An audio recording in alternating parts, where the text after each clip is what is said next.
नमस्कार, जय श्री कृष्णा। आज 16 ज्ञान यूट्यूब चैनल में आप सभी का स्वागत है।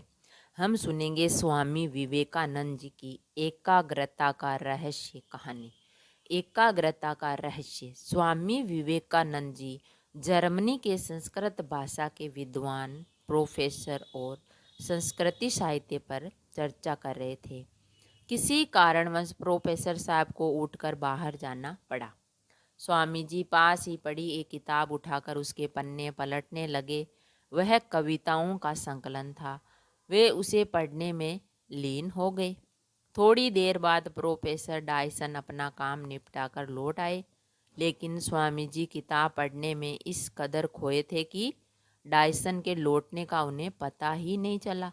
कुछ देर बाद डायसन को लगा स्वामी जी जानबूझकर उन्हें नज़रअंदाज कर रहे हैं, या पूरी किताब पढ़ने के बाद जब स्वामी जी ने अपनी गर्दन ऊपर उठाई तो डायसन को सामने बैठने कर इंतजार करता पाया।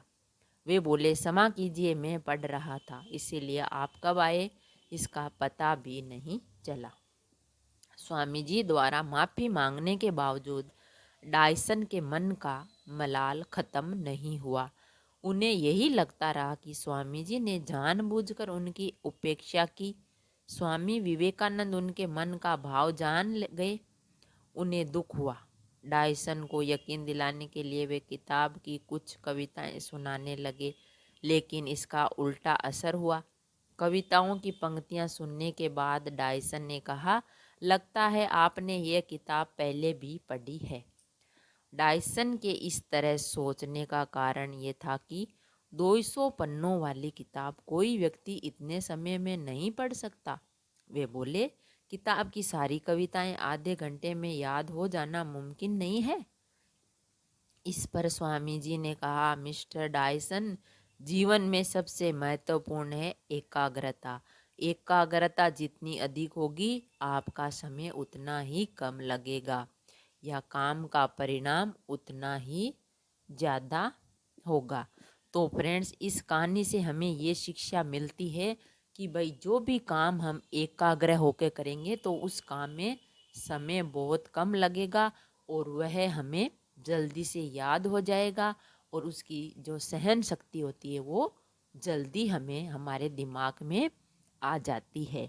तो स्वामी विवेकानंद जी ने 200 पन्नों की किताब आधे घंटे में पढ़ दी और उनको वह कविताएं याद भी हो गई थी। इसीलिए उन्होंने कहा है कि जीवन में सबसे महत्वपूर्ण है एकाग्रता। अगर एकाग्रता से हम कुछ भी काम करेंगे, जितने भी अधिक होगी आपका समय उतना ही कम लगेगा और काम का परिणाम उतना ही ज़्यादा आएगा। और हमें एकाग्रता होकर हम काम करेंगे तो हमारे परिणाम भी अच्छे ही होंगे। अगर हम ध्यान भटका के इधर उधर करके काम करेंगे तो उसका परिणाम भी बुरा होगा और हमारा समय भी नष्ट हो जाएगा। अगर कहानी पसंद आई तो लाइक और शेयर ज़रूर करें। ऐसी ही कहानी और कथा सुनने के लिए चैनल को सब्सक्राइब करें। Thank you. धन्यवाद।